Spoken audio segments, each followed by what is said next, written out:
The White House and Trump campaign are defending a decision to hold a rally next week in a city that was home to one of the most brutal episodes of racial violence in the country's history, on Juneteenth, a day considered to be Independence Day for Black Americans.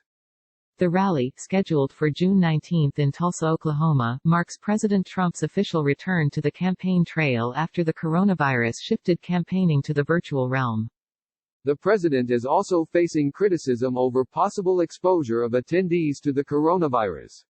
The rally's venue, Bach Center, can hold about 19,000 people.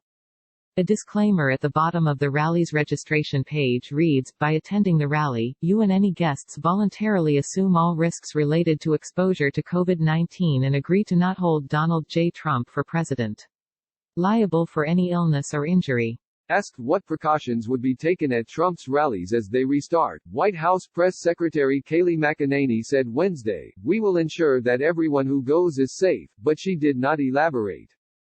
The decision by the Trump campaign to hold a rally in Tulsa, where white mobs massacred black citizens in 1921, has been widely condemned by Democrats, including Representative Val Demings of Florida and Senator Kamala Harris of California.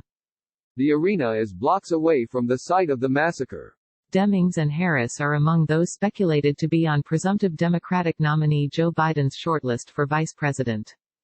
Juneteenth is a holiday that celebrates the anniversary, June 19, 1865, of when news of emancipation reached enslaved people in Texas.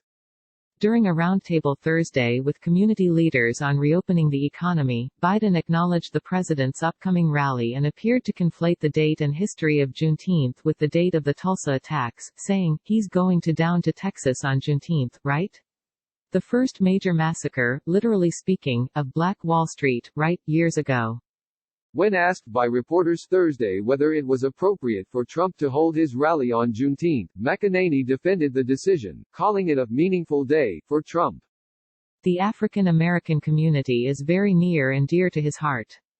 At these rallies, he often shares the great work he has done for minority communities," the press secretary said. McEnany then said that Trump is working on rectifying injustices that go back to the very beginning of this country's history. Trump campaign manager Brad Parscale echoed that sentiment, tweeting that Republicans are proud of what Juneteenth represents, and that Trump has a solid record of success for Black Americans.